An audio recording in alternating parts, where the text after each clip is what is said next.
I meant to click to recapture the thumbnail, but instead I clicked the live button. Oh well. We're now. Hello, everybody. Hello, hi, welcome. Um, Today is the third and final time Pluto is going to be conjuncting Jupiter exactly.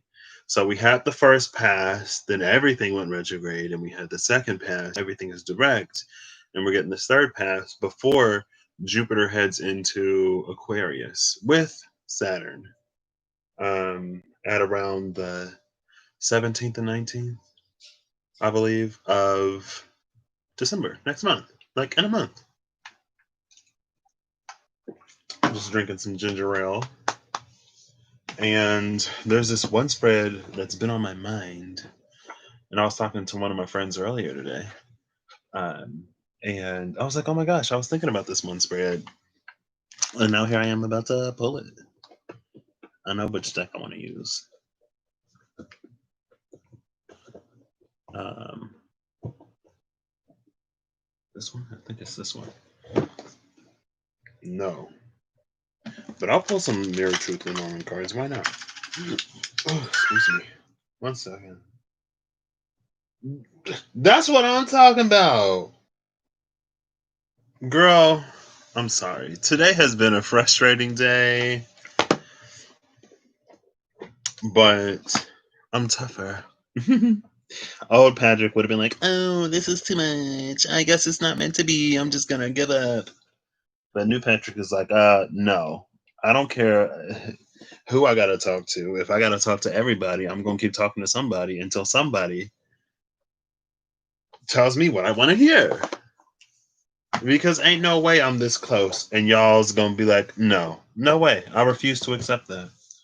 And that's one thing that has served me well, I believe, personally, this year is refusing to accept some things and how they just don't happen because I refuse them. So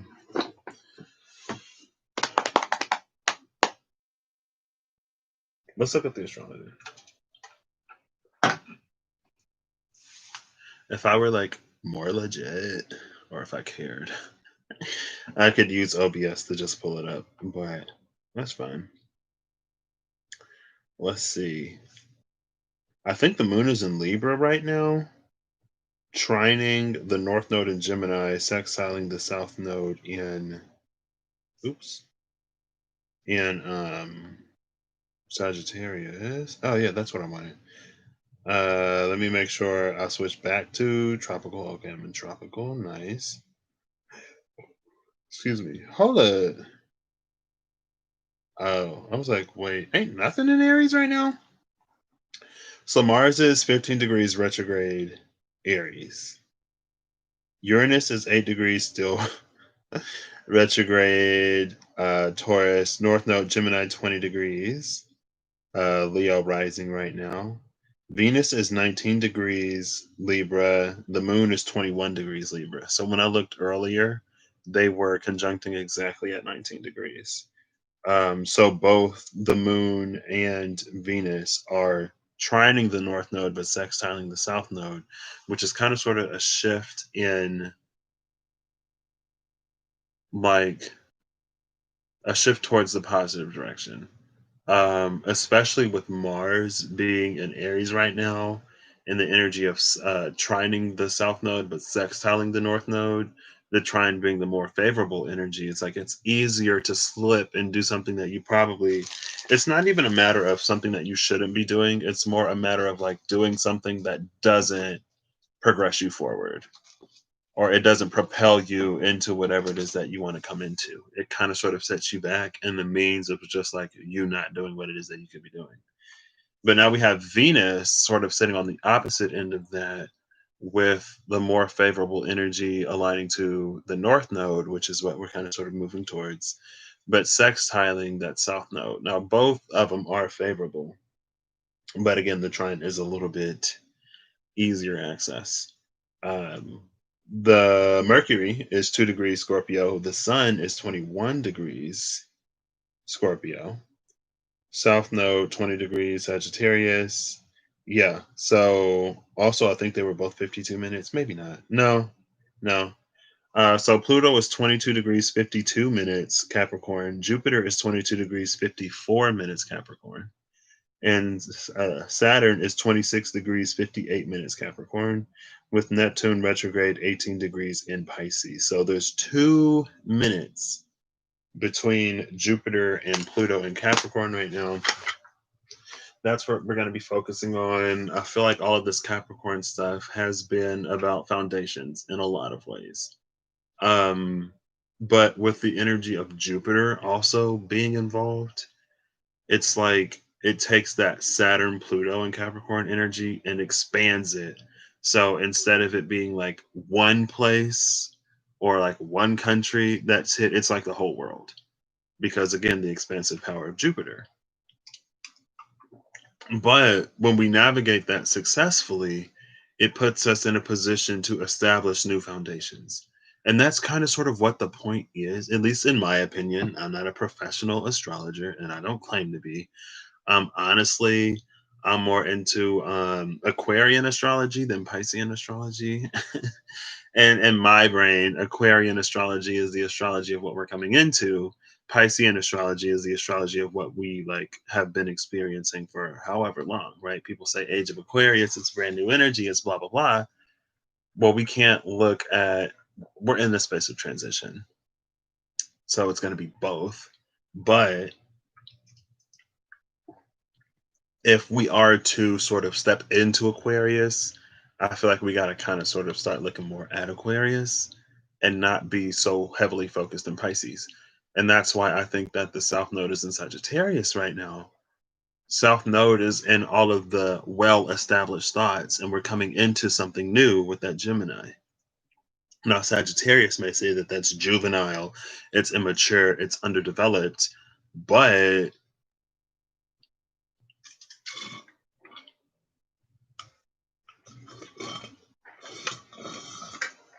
I don't know if Jupiter has ever admitted that he's wrong. I don't know if Zeus has ever been like, yeah, you know what, I'm wrong on this one. Mercury, I don't know if he's ever stuck around long enough to hear it. Anyway, so since this came out, I'm gonna pull a few of these. The reason why I'm wearing this scarf, my best friend actually gave this to me for Christmas year before last, I believe. Um, and I was looking for something, and I found a bag with all my like hats and scarves, and I'm a little cold in here, so I put it on. Excuse me, but yeah. Anyway, I'm more into Aquarian astrology, and a lot of times, like if you listen to someone talk about astrology, a lot of times people will be like, you know, we had this aspect in 1892 and this happened in 1544. And it's like, okay, well, eventually we should like graduate, right? It's like, man, anyway, I don't have to get all the way into it.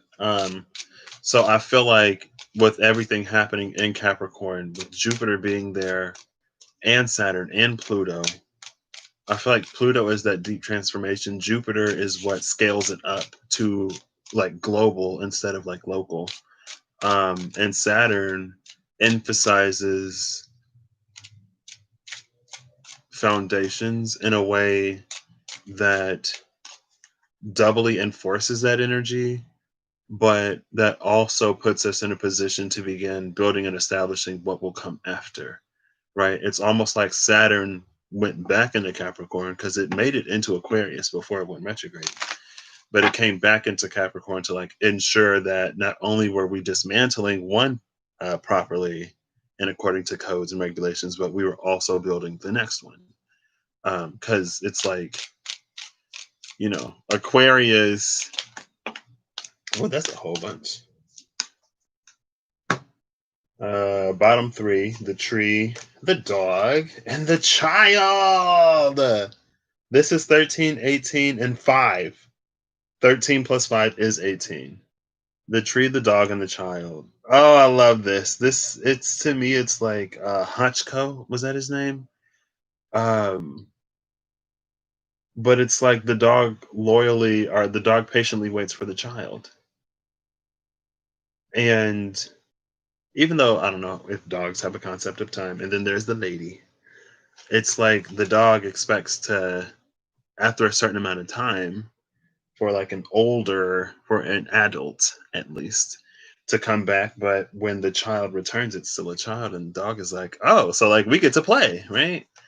Um, oh, it's only 4 cards. I'll do two and two because I'm feeling that. I'll do these two, and then I'll do these two, and I'll pull some of these first.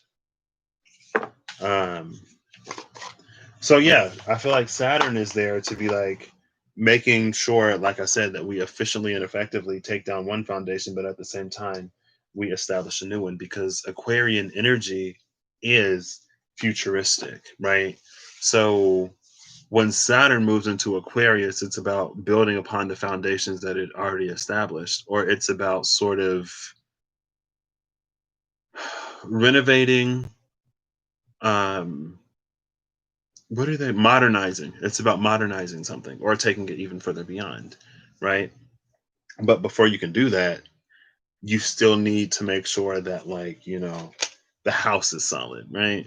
Because we're not necessarily building a whole new house from the ground up. That's why Saturn went back into Capricorn. Um, and as things are shifting, I feel like lots of things are happening. And as soon as I saw that the moon was conjuncting the North Node on election day, I was like, there's no way. There's no way that we're going to repeat cycles with the moon conjuncting the North Node. But again, people who actually do astrology, some of them predicted it coming out a different way. I don't know. I'm like I said, I'm more about Aquarian astrology at this point rather than Piscean. I'm about Aquarian Hierophant energy, Aquarian everything, because Piscean didn't work out that well. It's like, you would think though, you tell everyone all over the planet, love each other, do no harm to no one else, just be decent people in general, and I don't know, you think that people would take that instead of like, oh, you don't believe what I believe? Well, only one belief system will exit this arena. It's like, hold up, wait, what? I don't get it. Really missed the mark on that one. Somebody dropped the ball somewhere.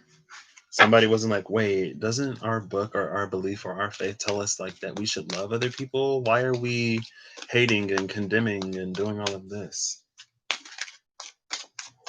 Anyway, let's get into this. Let's just see what's up. Excuse me. Also, um, Venus is separating from the opposition with Mars, isn't it? Mars in Aries, Venus in Libra. And Mercury didn't make it quite far back enough to really be a participant. So I think Mercury went back like 25 degrees. So yeah, I don't think Mercury was there when they was having that little beef.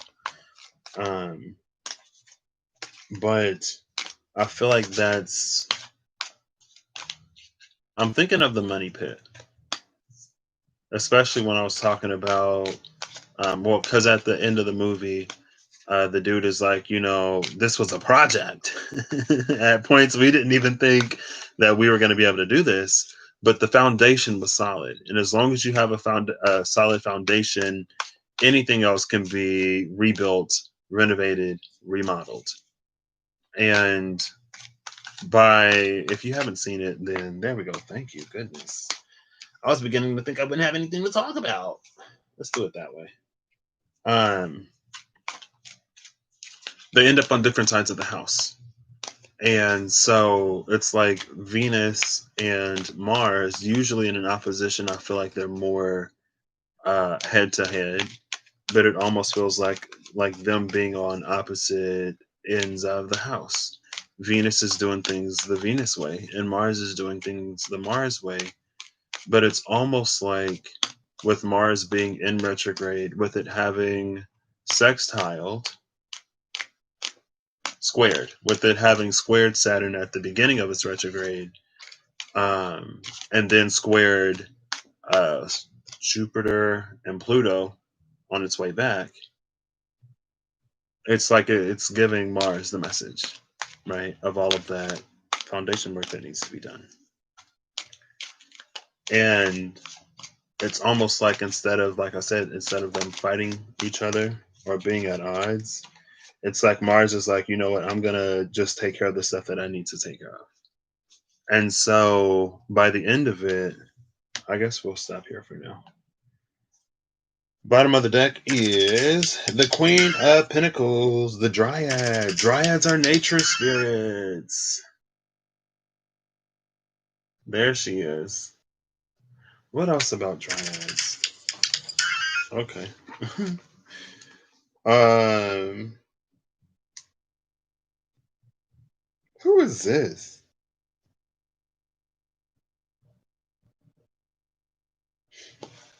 Um, one second.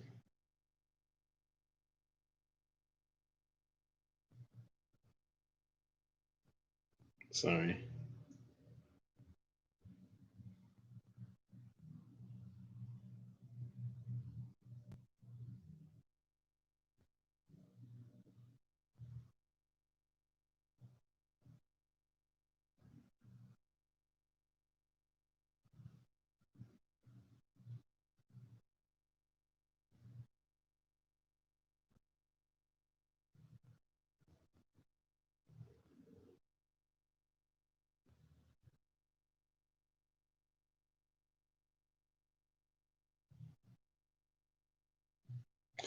Um, it's like they'll come back together, right? Instead of them, because it's like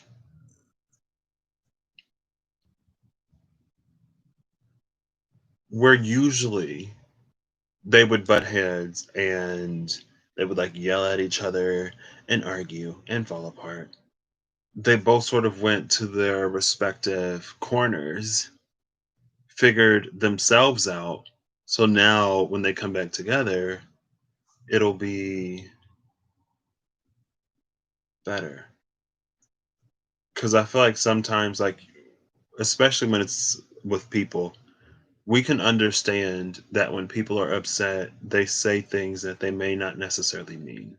They say things to get a reaction out of you, or they say things to upset you. And there's a part of us that will understand when we make up with somebody.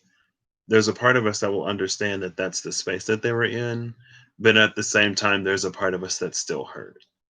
And so it was almost like instead of doing that, let's just take a break, solve it ourselves so that we're not lashing out at each other, and then just come back in a more harmonious way.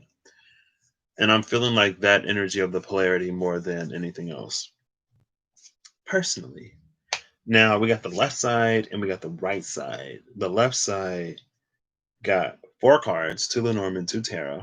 I'm using the Mirror Truth Lenormand and the Spencer's tarot cards. It's a novelty deck, but I love it. And then on the right side,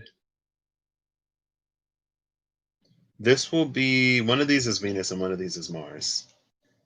The lady is at the bottom of the deck. Ladies first. This will be Venus. This will be Mars. Hold on. Yeah, yeah. This will be Venus. This will be Mars. So on the Venus side, we have the plus. On the Mars side, we only got one card. Let's start with Mars. I'm talking about Jupiter and Pluto. Oh well. Well, this is about Venus and Mars. So on the Mars side is the stars and the fox. This is about shape shifting into higher forms. It reminds me whenever I see the fox, I always go like right into Kitsune shape shifting fox magic. But with the stars here, it's a higher form. Instead of it being like, because before when the fox came out, there were snakes in the grass, and it was like the fox is going to use that Kitsune fox magic to turn itself into a mouse to lure the snakes out of the grass, and then all will be revealed. A whole lot of snakes in the grass and lots of grass. And with the star, because the star can be clarity, but it's like at this point it reveals itself. It speaks for itself.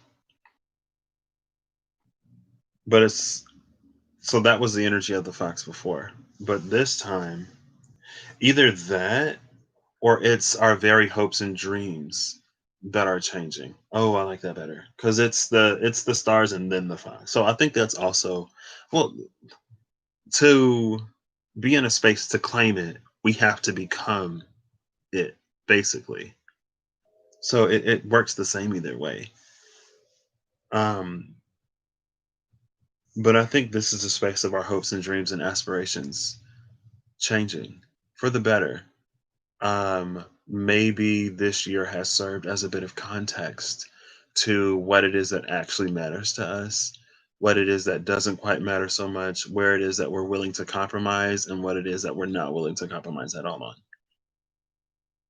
And with Mars being retrograde for the later half, it's been about really sort of like putting the ego into perspective. I don't really want to say getting the ego in check anymore. It's forming a healthier relationship with the ego. It's putting things into perspective. And when the ego has perspective, the way that it behaves and operates is different. And with the healthier relationship, it works with us instead of working against us. And so, as Mars has been retrograde and the ego is what drives us, right? More or less, it's a very Martian energy. It's been evolving, it's been growing, it's been changing, it's been reworked and rewritten. The card that came out is the Five of Wands, the Chimera. Now, the Chimera is a combination of many things. Typically, it looks kind of fearsome. It's the most deadly parts of several things, or it's intentionally designed. A chimera is something that is intentionally designed, and it takes different aspects of many different things, right? So you can kind of sort of have a chimera do anything that you want it to do. If you want a chimera that's a nightmare, then you give it a scorpion tail and spider eyes and uh I don't know, the back of a roach. Like some kind of hard exterior. It could be an armadillo, um, but something that makes it like durable or whatever. Um,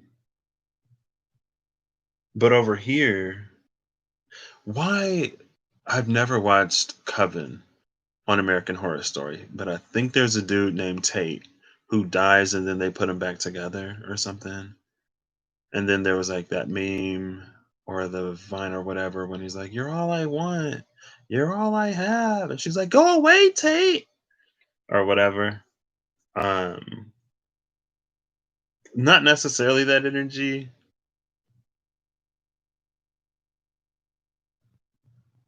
I feel like it's the energy of a collective shadow.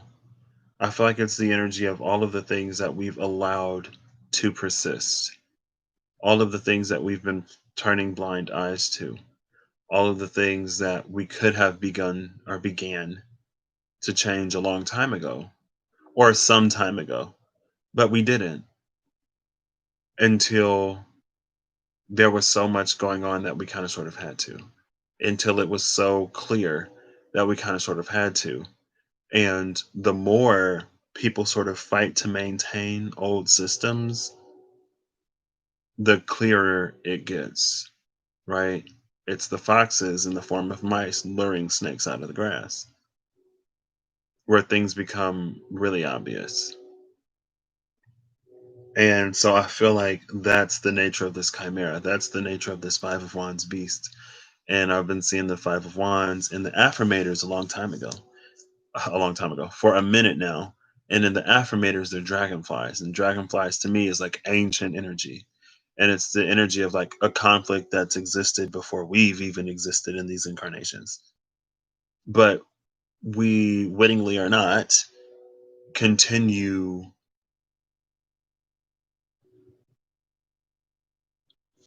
the battle.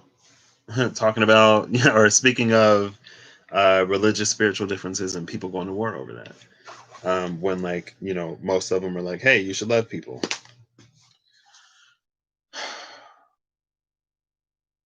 But with this chimera, I feel like there's this energy of it's not a world tree, but it's one of those plants that has roots. I can't remember what they are, but I think there's a forest somewhere, and every tree in that forest is genetically identical. And what happens is, like, there's this one tree or this one plant that has these roots underground, and the roots spread out, and then other ones pop up. But they all share that same root system. It's all the same organism. It's all one tree. But from the surface up, you would think it was many different trees, but if you could see beneath the surface, you would see that they're all connected at the root. And I feel like that's what this energy is. And that's why Mars had to go retrograde, or why Mars had to be first, it had to go home, right? It had to return to the place where it all starts. Its home of Aries. It's home of like how we really go about doing things and getting things done, and how in a certain way we project ourselves, but how we project ourselves through the way of how we go about getting what it is that we want, right? Like you can be a decent person, but if you don't mind like hurting other people to get your way or to get what you want, then it makes you a little bit less decent, right? Like it's not personal. I'm just gonna take advantage of whoever I gotta take advantage of, hurt whoever I gotta hurt, and step on whoever I gotta step on to get where I wanna be. It's not personal. I'm not hateful or spiteful. I just don't care about anybody when it comes to me getting what I want, right? And it's gonna be here like when did it come in? It's gonna be there until like 2021. Anyway, regardless, it's about Aries, the space of the ego, basically having to go home, work out all this stuff again. Venus is in its what second home of Libra? Hold up, wait. I think Venus is domicile in Taurus and exalted in Pisces. So Venus in Libra is like, well, it is its second home, but it's not like exalted in Libra or anything. Um, it's second domicile. It's what do you call like a not a vacation house, but like whenever you go live somewhere for a certain part of the year. In Libra, opposing Mars at home. So it's like both Venus, well, Venus is here now, and Mars is where Mars is, working on their homes, working on themselves, and then they kind of sort of share that common space in the middle. But anyway, all of these chimeric things are being worked on. And this is interesting because I remember earlier this year, there was this energy of like these root blockages that manifest in many, many, many ways to the point where, again, from the surface up, you wouldn't even recognize that they're all connected to the same root issue. This is us going in to fix that. And these foxes that turn themselves into mice to draw out all of this, right? I'm sure a lot of things have come up within a lot of people this year that maybe they didn't really quite necessarily want to experience or see. And sometimes, we're surrounded by the people that we live with and the life that we've created for ourselves, the home that we've created for ourselves, the houses that we've created for ourselves. And some people are so not about being at home that they'd rather risk it and go outside, regardless of the validity of it or not. Just the concept of like, I'd rather risk it than stay home in this house, in this home, in this family that I've built. Right? I can't take this. I can't live with these people 24/7. I need work. I need school. I need to get away. It's like, okay.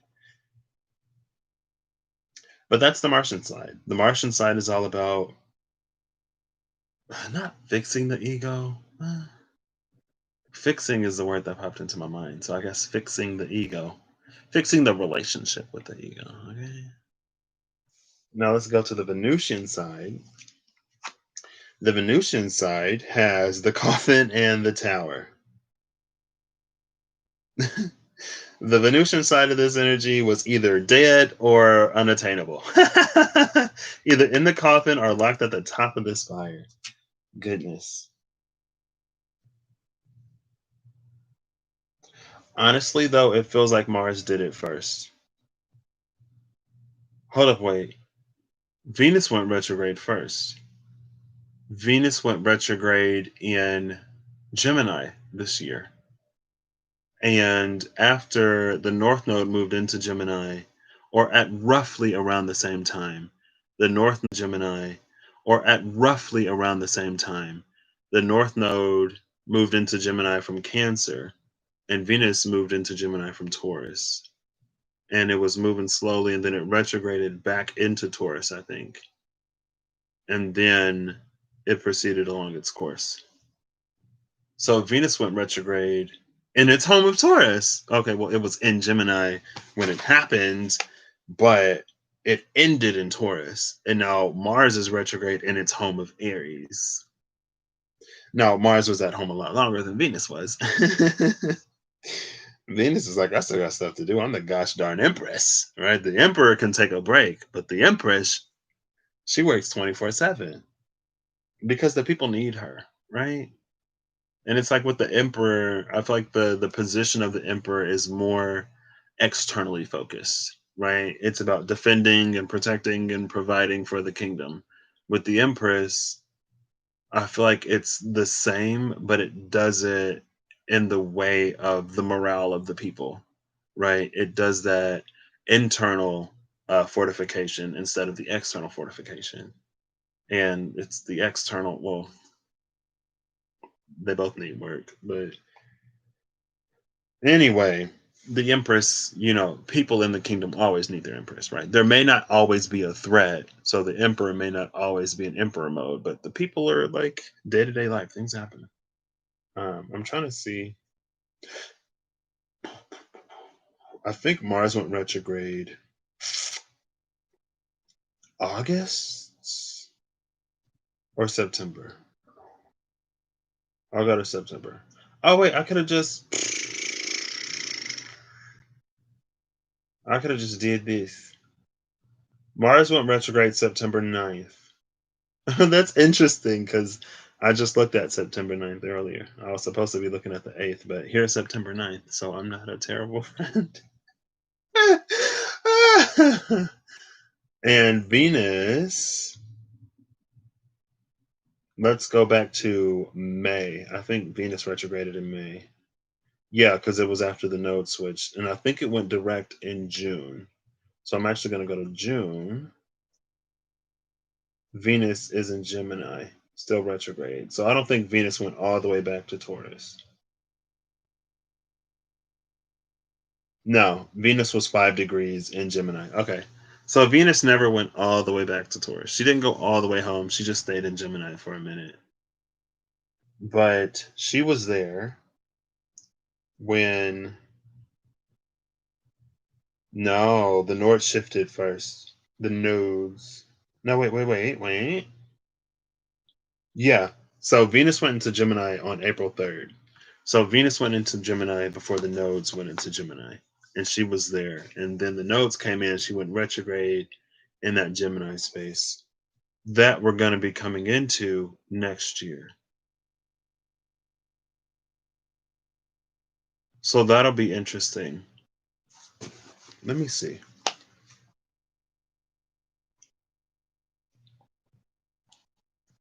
Because I'm curious now. So 21 degrees, 50 minutes. So from 21 degrees Gemini to 5 degrees Gemini.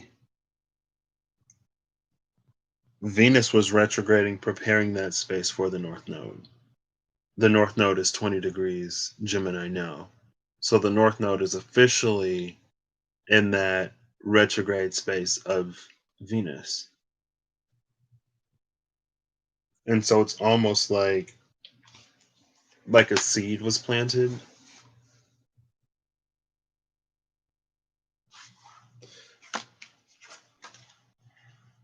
This is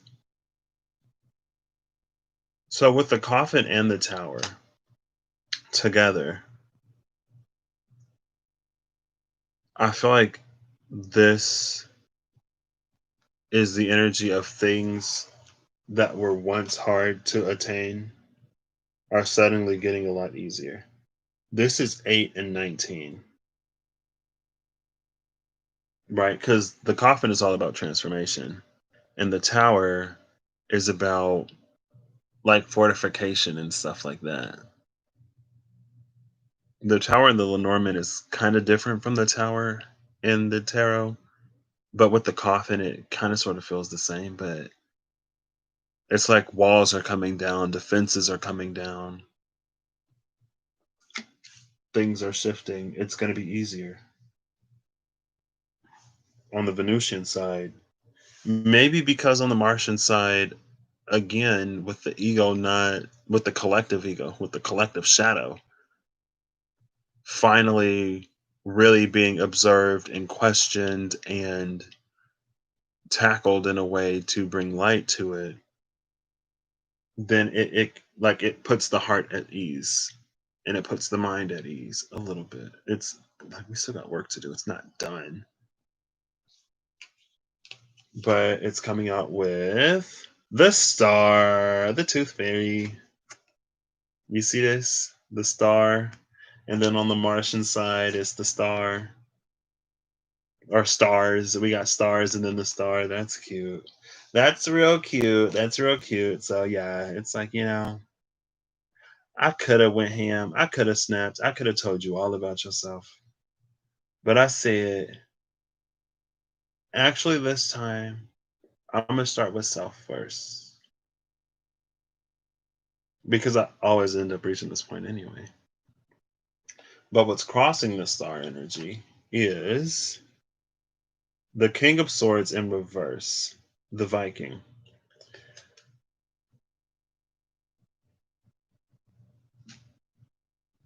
I kind of like this. This is why, and it's not that she's easy, but this is why Venus is getting easier. She's getting easier. She's letting down her defenses with the coffin in the tower. Um, and it's also the space of like, because to continue to keep them that high, it would begin to suffocate or rot or decay, right? That's the thing about seasons. Um, like the season of harvest can't last forever because eventually the crops will rot.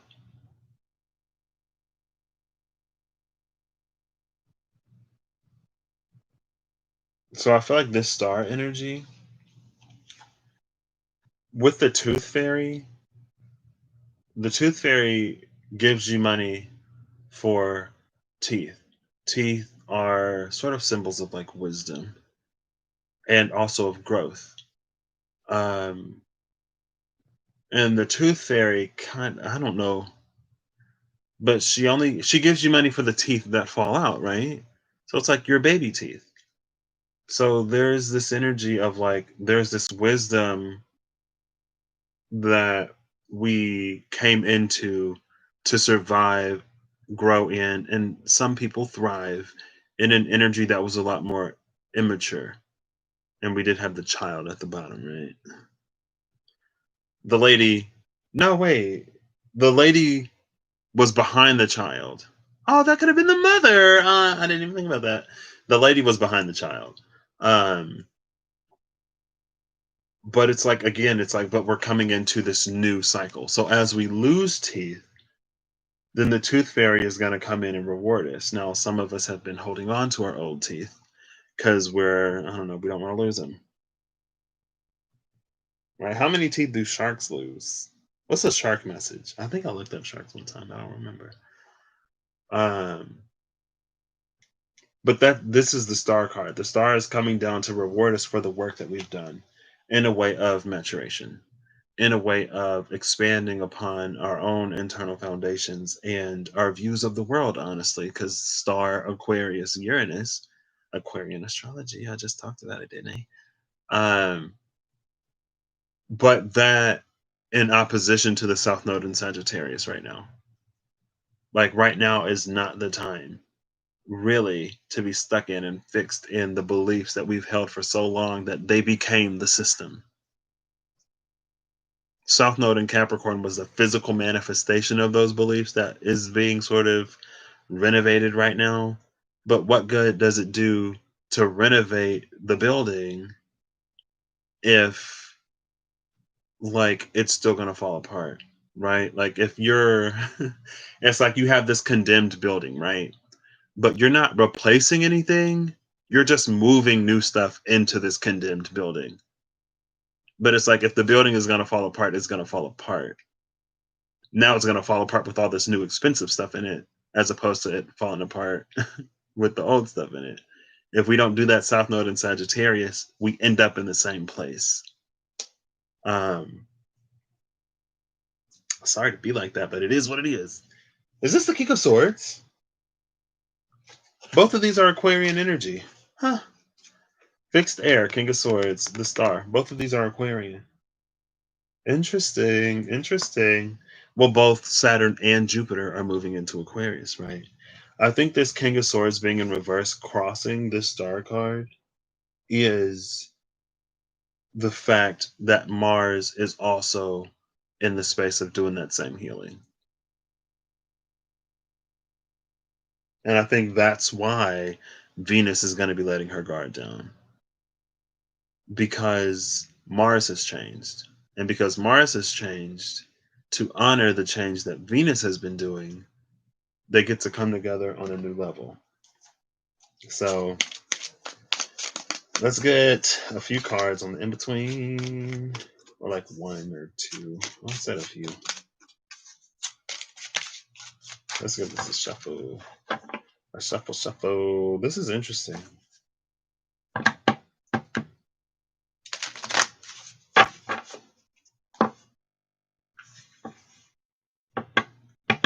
Yeah, all this is predicated by a lot of work.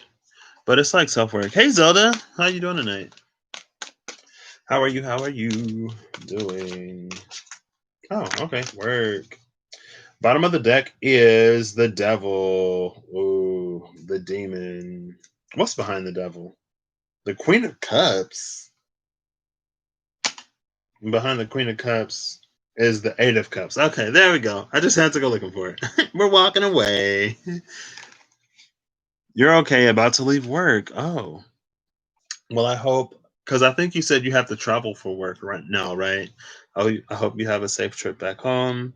Glad that you're leaving work. Thank you again for what you're doing out there right now, because things continue to be what they are. Um, but yeah, devil at the bottom of the deck. Oh, it's the devil. Okay. The devil, typically depicted as having the lovers chained, right? This is that old pattern. King of Swords, again, in the reverse, though, I feel like the King of Swords in reverse is, again, it's like Venus is only coming to talk if Martian energy has already done that transformation. Like, if you're still the same, we have nothing to talk about. Because I've changed, I've grown, and I've evolved. Any cards for you? Let's see. I will pull you. What deck do I want to use? What deck do I want to use? The Energy Oracle cards. I'll use those. And then I'll clarify with the Witch's Tarot. We'll take a short intermission for this. Where's. Oh, here they are. I was like, where are these cards? Well, I guess if I need to clarify it, then I can use the Witch's Tarot. Let's put this over here. Let's put this over here. Action is at the cut. Oh, you can't see it. There you go. Hey, look! There's a light horse and the dark horse. The dark horse came out last time. That's chariot energy, but without the charioteer. That's what happens when your ego is like good. You don't need the charioteer to keep it in line because it just naturally keeps itself in line. Okay, so for Zelda, let's get two. And then if I need to clarify it, I can.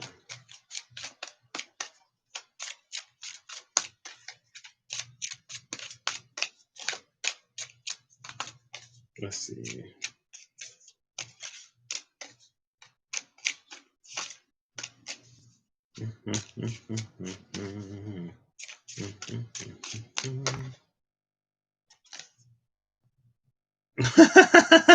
Action.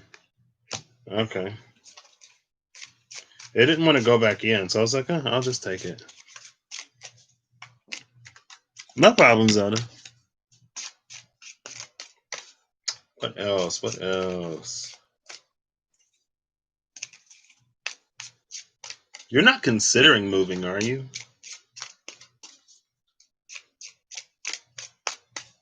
Are you considering moving? One more, please. I'll give it another shift. Angel of Love. I saw at the cut. Or was that the Angel of Strength? I think that was the Angel of Love. Okay. Come on. Oh, there we go. Ooh, what was that? Was that Rest and Rejuvenation? Hold up, wait. I thought a card flipped over. I thought a card flipped over. Y'all playing with me. It didn't. I really thought it flipped over. Okay.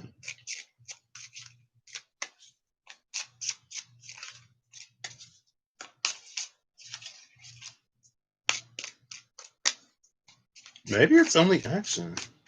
I'll give it 3 more. 1, 2, 3. Yeah. Bottom of the deck is the woman holding a coin. I know you've just gotten a new job. So, what am I doing? Here we go. Excuse me. Let's clarify this action. So, action for me, like I said, it's about us having that healthier relationship with the ego to the point where it doesn't derail us anymore or it doesn't detract from what it is that we're doing, the direction that we're moving in.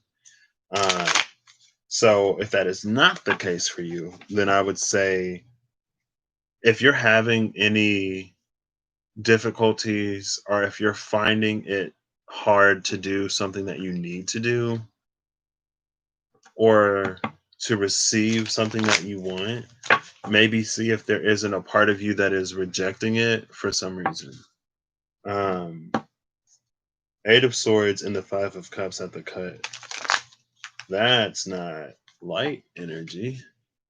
That's kind of heavy. Let's clarify this. I like 3 cards. That would be prime. Okay. There we go. There's one. Let's see. Let's see what flipped out. Well, it flipped over. I know it flipped over this time. Here it is. Okay. 7 of Cups. I thought another one flipped over. 7 of Cups. That might be it. I'll give it 3 more. If nothing comes out, I think this is it as well. And last one for Zelda. Yeah. Bottom of the deck is the 9 of Swords. So with the 7 of Cups and with action, this could be like analysis paralysis.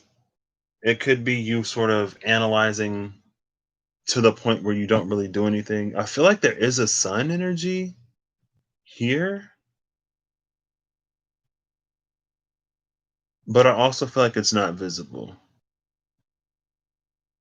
I mean, obviously it's sunny outside, right? Or obviously it's daytime because you can at least see the horses. But with the 7 of Cups again, I feel like there may be a part of you that is sabotaging in some way. It could be a self-worth thing. It could be a matter of like things that you're tied to. Maybe it could be like responsibilities that you have that prevent you from doing something that you want to do. But that's what it feels like. And it feels like instead of taking the one that you actually want, or every time you go to take the one that you actually want, something inside of you just like it throws you off, right?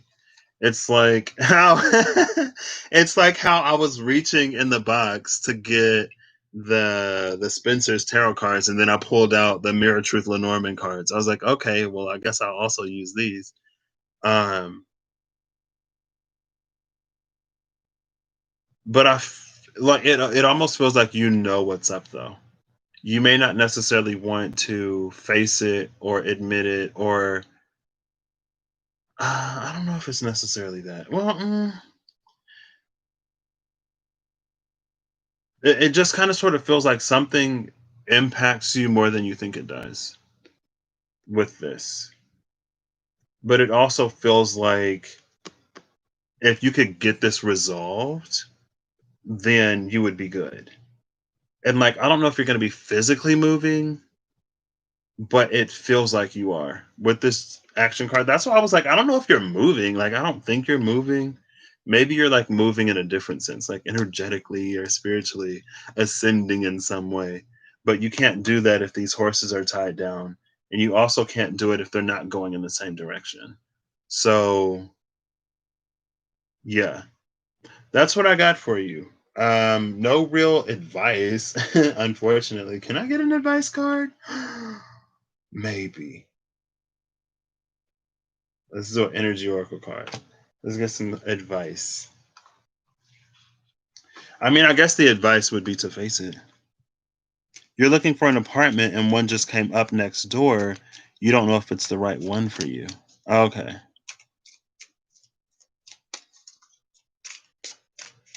Hold up, wait. So is the one next door like bigger or more spacious or something? No problem, Zelda. I'm assuming that the one next door is different than the one that you have. Because with the Seven of Cups here, it almost feels like that's like adjacent possibilities in this deck.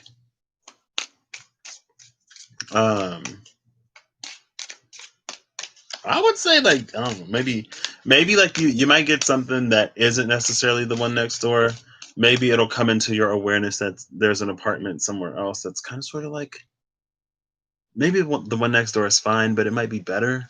It may be different. It may not be the one that you wanted.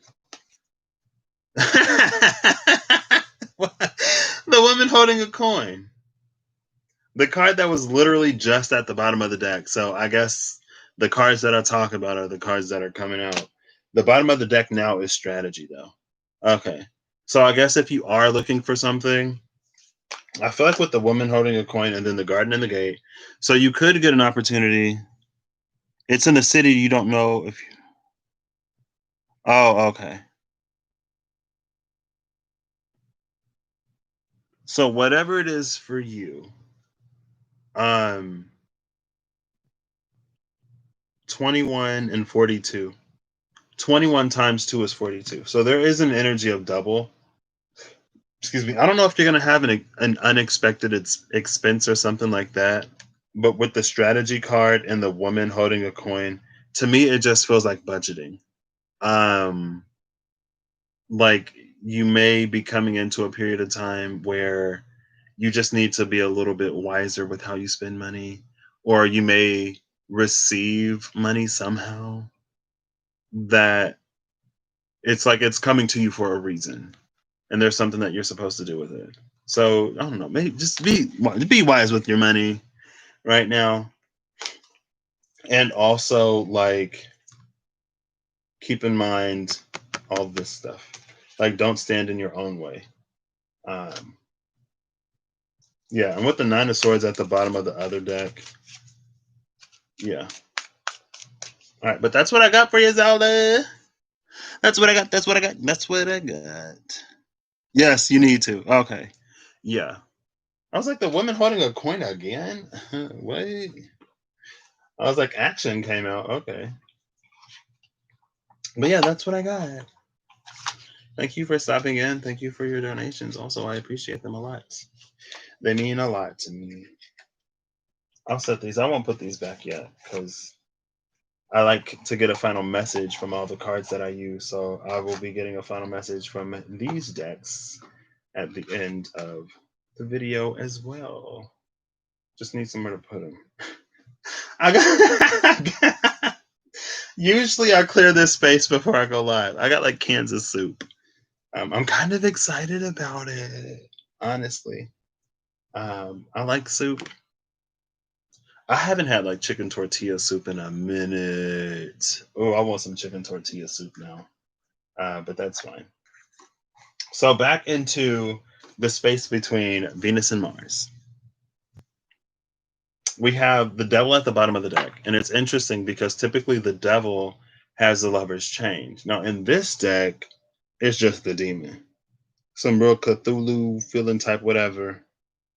But hold up, wait, hold up.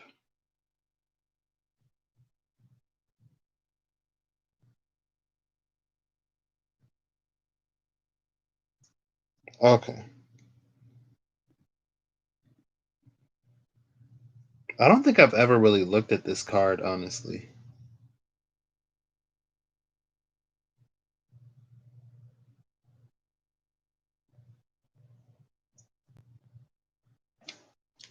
Okay. But that's not the case anymore. They're free, right? That's that Aquarian energy. In an old energy, I think it was just too competitive for any real sort of harmony to exist between these two poles. But we got four cards.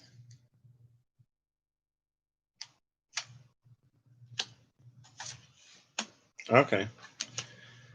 So, taking a step into this, we have the Two of Swords on the Mars side and the Magician, the Magician, the Ghost, and the Warlock.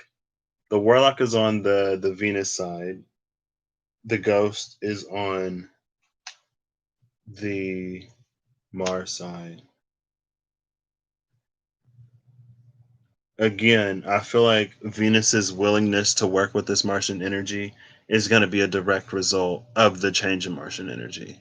Venusian energy has also changed, but like I said earlier, like Venus didn't have to go all the way home to do this, and she wasn't retrograde or like in the same sign all year, right? She was in Gemini a little bit longer, and then she got out of Gemini. Venus or Mars is going to be in Aries all the way until 2021.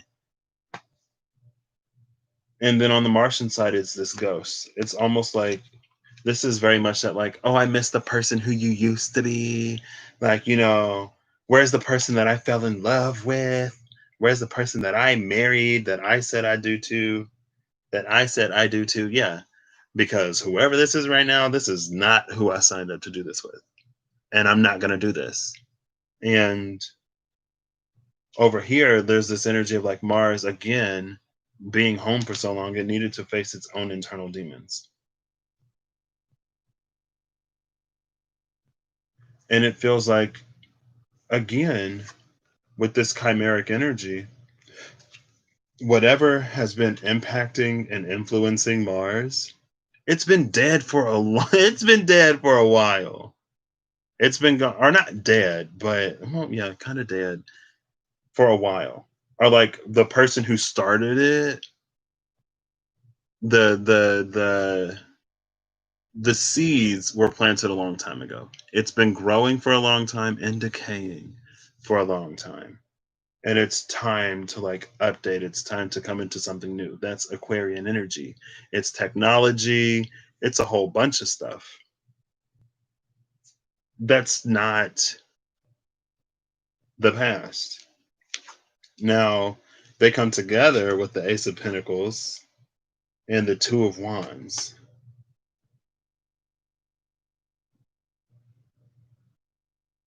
This is interesting because the Two of Wands Cyclops is on the Venus side, and the Ace of Pentacles is on the Mars side.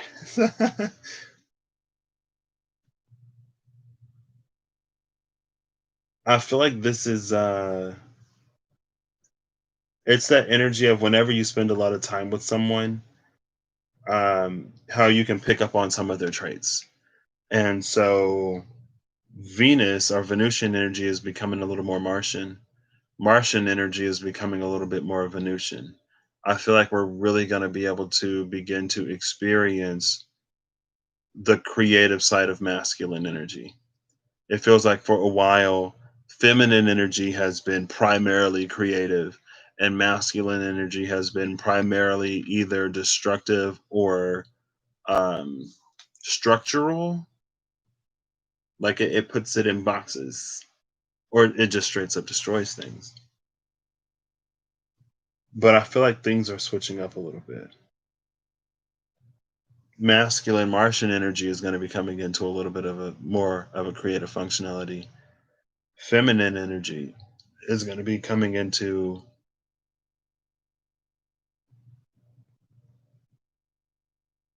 it's like it is destructive, but it's destructive.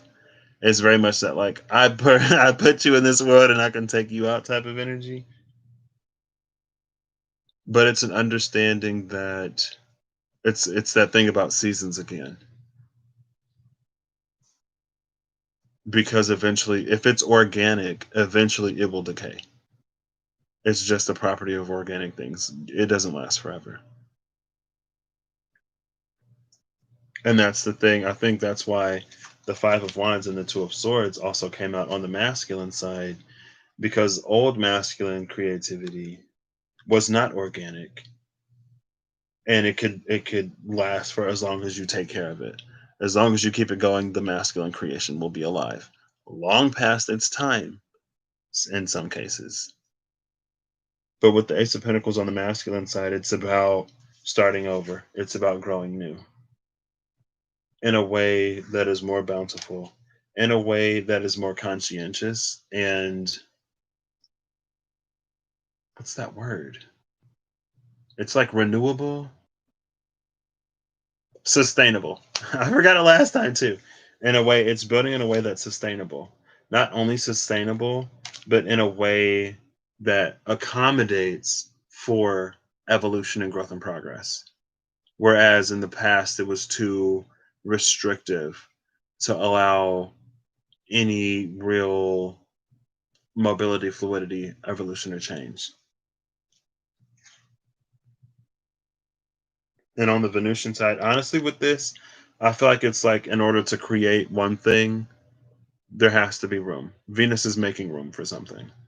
And as Venus is making room for it, some things will fall apart because it's almost like these are the personas that these two people embodied when they were more concerned with being right than progressing. So that's what I got. I did not necessarily expect to talk about Venus and Mars when I was talking about Jupiter and Pluto, but Jupiter and Pluto sets the stage. It's kind of sort of like Pluto sets the stage and then Jupiter just like blows it up, right? Jupiter's like, I love what you're doing, but let's do more and let's make it bigger. And then Pluto was like, yes, and that's why I brought you. And then Saturn's like, okay, but if we're going to do this, we need to make sure that we do this, and that, because when you scale something up, you need more resources. And I'm the resource guy. And then we're just over here like, ooh, 2020 is rough. Final message from the Spencers. Tarot cards, please. You've reached the end of the reading. You've reached the end of the video. Thank you for watching if you've watched. Thank you for stepping in if you've stepped in. I appreciate it. And I hope it brings something of use, of benefit to your life. Also, therapy is great. If you need therapy, get therapy. Ain't no shame in getting therapy. Some of this stuff, it's hard and it's difficult, and therapists are people too. Hopefully you can find somebody that resonates for you. But not all of this is necessarily meant to be done alone, especially at this point. I feel like depending on how you've done whatever it is that you've been doing, there was this period of separation, like I'm going to do my stuff over here, you do your stuff over there, but eventually you have to come together to rework the dynamics of that relationship, to rebuild, reestablish, reaffirm, and to begin to shift and change the trajectory to overcome these pitfalls that you would have headed straight into before. So the Queen of Cups is on the table, and we just saw the Queen of Cups behind the devil. She just flopped out. Okay. Bottom of the deck is the Six of Cups, Jenny Greenteeth. Jenny Greenteeth drowns children. Who came out? Somebody. It was the Nickies. I think it was the Nickies. That would save the drowning children. Jenny didn't come out when I did that. I was like, oh my gosh, it would be so awesome if the Six of Cups was there because Nikki saved children and Jenny drowns them. But I feel like this was our inner child sort of drowning under the weight of all of these emotions that we never processed. And when you're a child and you experience certain things that you don't have the capacity or the capability to make sense of, then your brain fills in the gaps the best it can. And that's another reason why South Node is in Sagittarius right now, because we've been filling in certain gaps the best we can. But like now it's like we're coming into the energy of having actual solutions and not these makeshift patchwork things that have been okay, but they can be better. It can stand to be improved. Now, if you get a super proud Sagittarius, even if they know they're wrong, they will die on that hill because you're not going to take their accolades. Like, this was my life's work. My whole life went to proving this. And now you're saying you're going to come in and invalidate it with one piece of evidence. Well, that's the thing about the scientific world. You only have to disprove something one time to know that it's not always true. That's it. It takes lots and lots and lots of evidence to build a case, but it only takes a single piece for the whole thing to fall apart. And we got to let it fall apart when it's time to fall apart. Here's the Tower. The Queen of Cups in the Tower. The Gorgon in the Tower. I actually like this energy. So the mythology behind Medusa is that she was beautiful, and in order to in order to avert the male gaze, she was turned into a monster who turned people to stone with her gaze. But with the Tower, I feel like she's going to be getting her beauty back. It's basically like an undual. Into the Woods popped up last night. If you've never seen Into the Woods, it's amazing. I personally am a huge fan of the musical that was on Netflix until they took it off for whatever reason. That's what I'm going to watch tonight. I love Into the Woods. I'll probably only watch the first act though. But she's getting her beauty back. And it's like on her part, it's going to be this process of learning to be soft again. That she doesn't have to turn everybody to stone, and that not all attention is bad attention. And the bottom of the deck again was Jenny.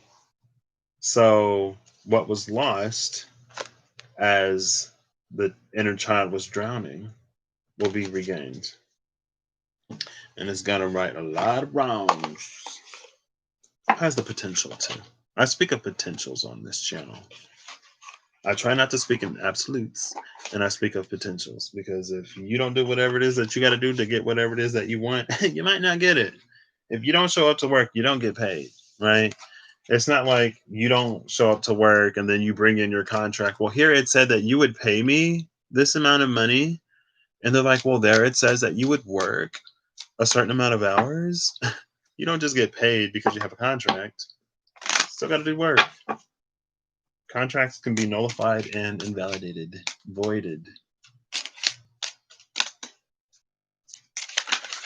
Oh, almost. Okay. At least 2 cards from the Mirror Truth. One moment, please. Final message. Here's 1 card. Oh, it's the Scythe. I thought it was the mice for a second. It's the Scythe. The Scythe speaks of reaping. It's harvest, but it's quick. It's quick. The Scythe is just like, and then it falls.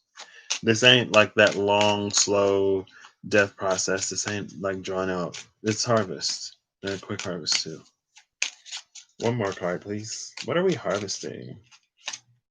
This is the harvest of potential, of light, of love, of positivity, of all of the prayers that we've been praying in the space of darkness. Fish! I feel like fish can be spirituality. I think it also says something about finances. I don't know. I'm like, I don't know why finances is fish. Oh, what? I wasn't even paying attention. Two cards flipped over. The bear and the heart.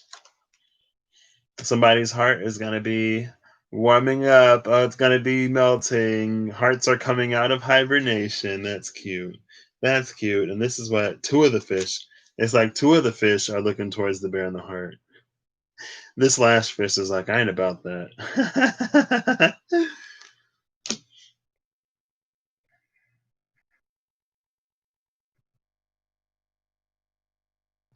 Whatever you've been preparing for, you're gonna come into a season of reaping. But to reap this, to get this harvest, your heart is going to have to be open. It's going to have to be open. And I feel like that's because it's going to come through in a way that if your heart was closed, you wouldn't accept. I think also that speaks of self love. We need to realize that we are worthy and deserving of whatever this is.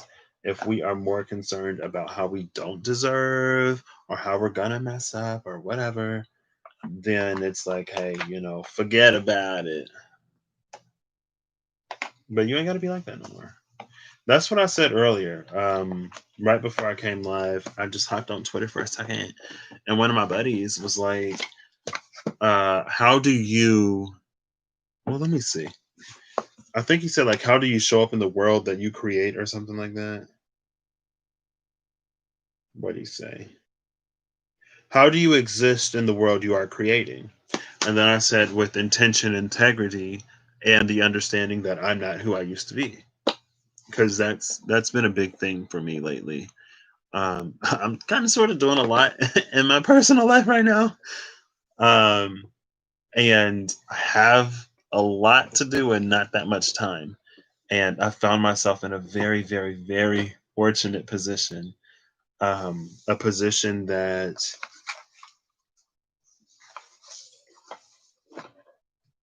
it's like things happen that you don't expect, and you're already prepared for it because of other things that were happening that you didn't expect. And so you end up prepared in more ways than you believed. Or than you thought, than you were cognizant and aware of. And there have also been setbacks, but because I experienced those setbacks first, that I overcame, it put me in a position to be solid when other things happened that could have set me back even further.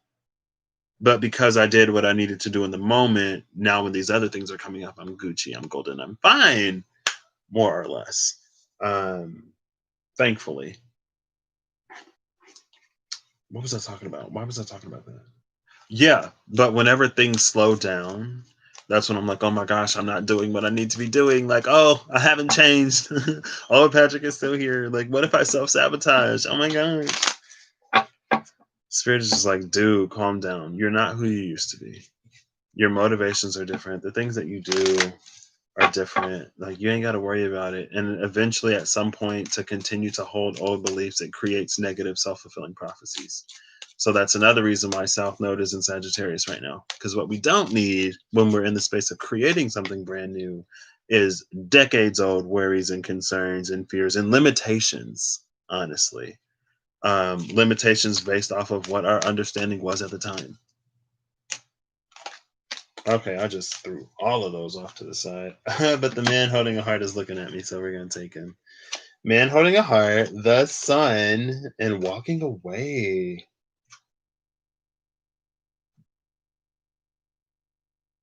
This is interesting. Bottom of the deck is adjacent possibilities. Okay, that makes me feel better. So with with adjacent possibilities, this is the space of choice, right? but like real choice. This is a real space of choice, not an old space of choice. And that's something else that I've been coming into lately.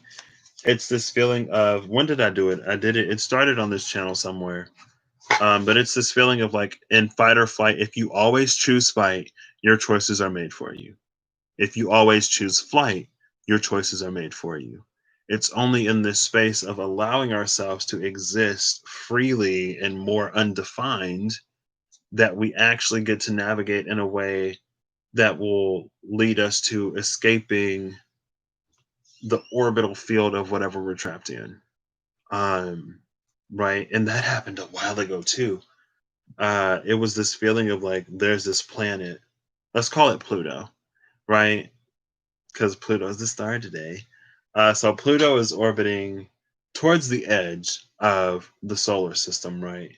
Well, let's say that there's this other planet. While Pluto is the furthest that it is from the sun, there's this other planet that comes by, or there's this body with some speed, I guess, that comes by.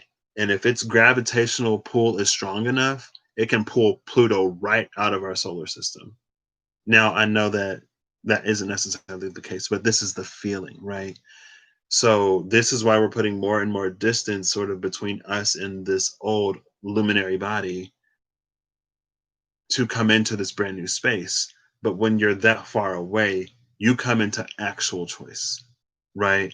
Because you've broken old habits, you've broken patterns, and you're in a space to choose to do something new or to continue doing what it is that you've done before. But again, like, we always have that choice, but when we're not truly free from those things, it's like a non-choice, right?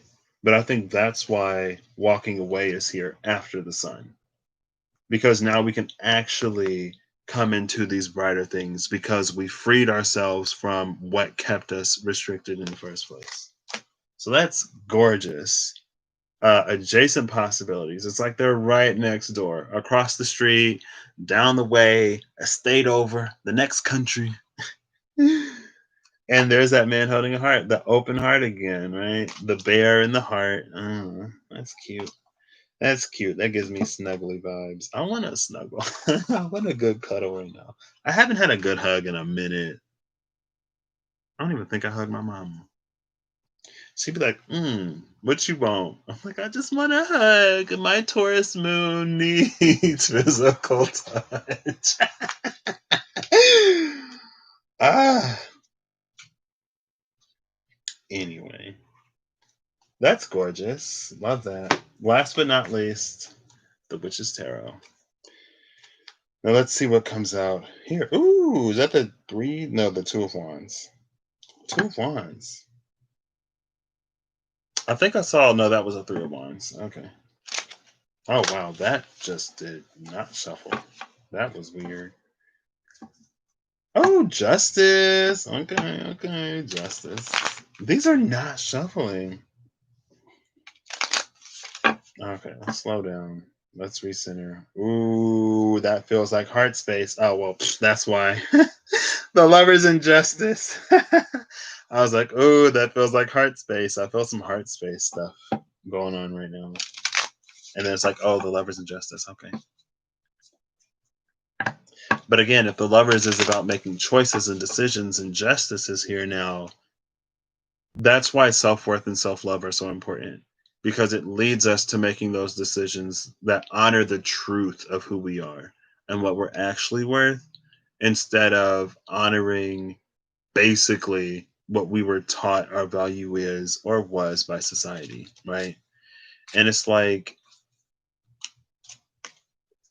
beauty in and of itself as a concept is purely external, right? It's like it's comparative. I don't know. Beauty, the vision. I saw that. I saw that lately. A breathtaking sight that redefines beauty. That's gorgeous. Okay. Can I get like one or two or three of these? Please. Final message from. Oh, there we go.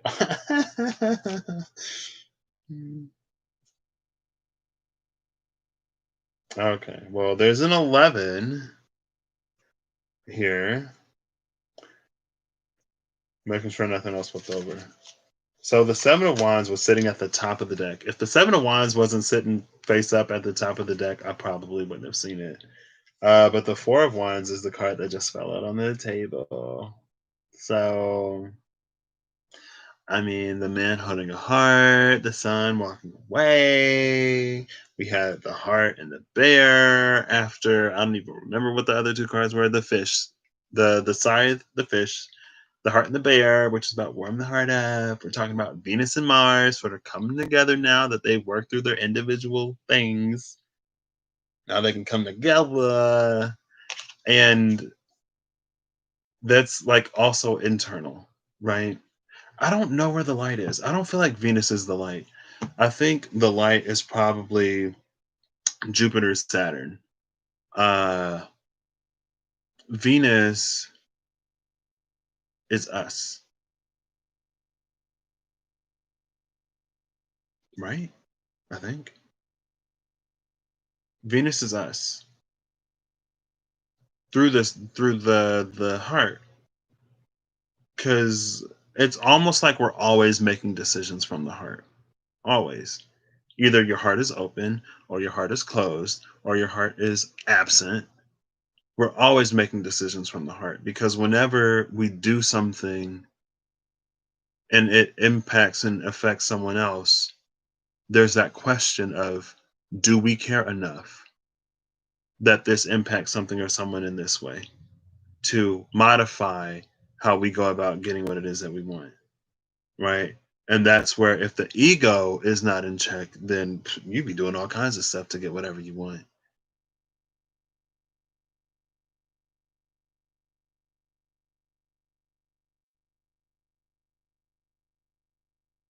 But yeah, that's what this is. This is the ego almost stepping back in a way.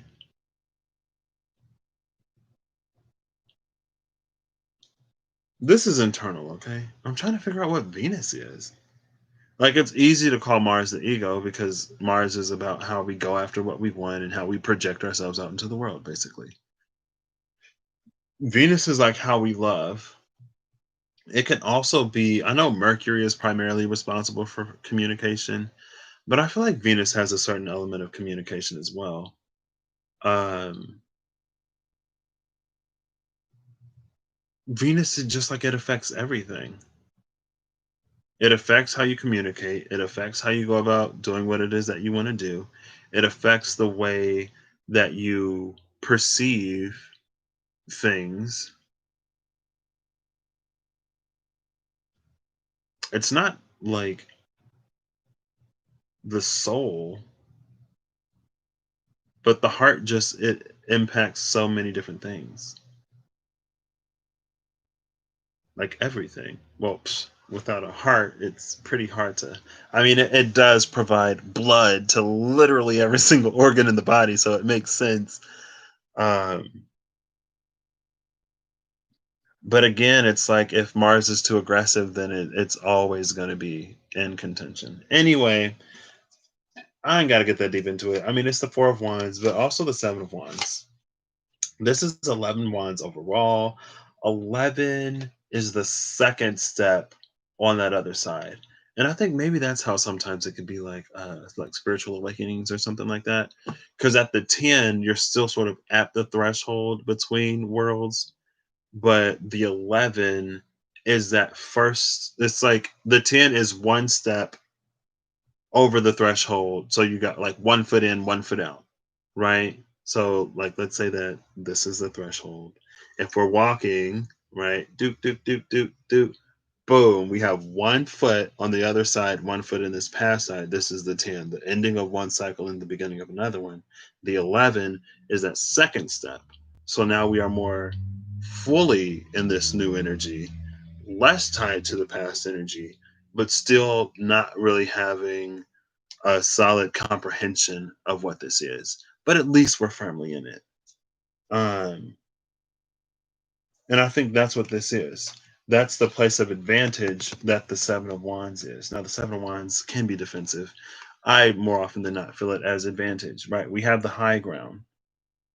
But as we have the high ground, when we have the high ground, I feel like it's important for us to almost ask ourselves what is and what isn't worth our attention. It's that position of like, you don't have to entertain every single thing that comes your way. It's pre royal energy, honestly. Um, right? Because like if you're a king or a queen or an emperor or an empress, you don't really have time to deal with every single thing.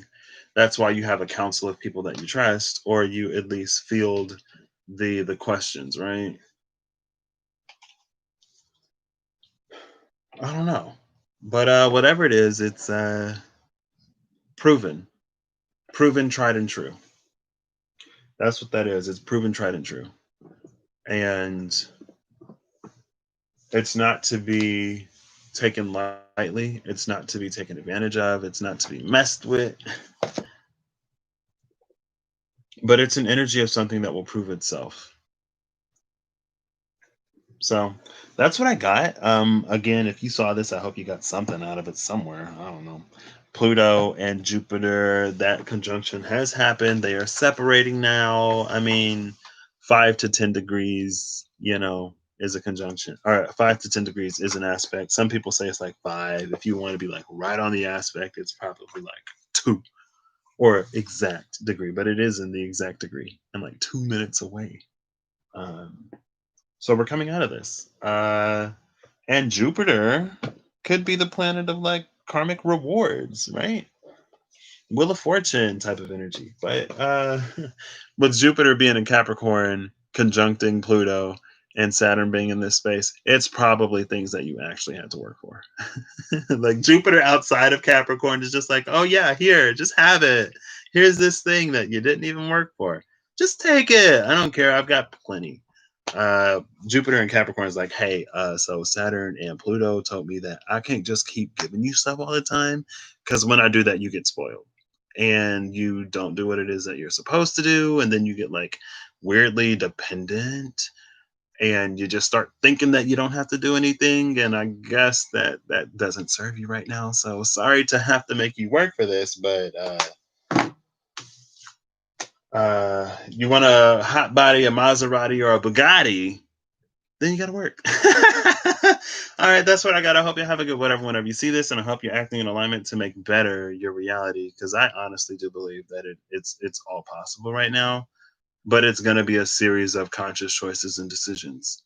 And again, like I feel like the weird thing about being human is that even when we are released from certain things, it's like you could always have it, right? Let's say that for whatever reason you used to binge eat donuts, and you've been delivered from that donut addiction. You can, like, even though you don't like crave donuts all the time anymore, you can still have a donut whenever you want it, right? It's like I could go and do that. And just because you have one donut doesn't mean that you're going to have 50 donuts. But again, it's like it's a choice. I don't know. All right, bye. I hope you have a good whatever, whenever. Again, like I said, I feel like lots of things are coming in, and lots of people are feeling that new energy, and I'm loving it. Same, but at least on my part, it's gonna require me to do things that I've never really done before, aka work for it.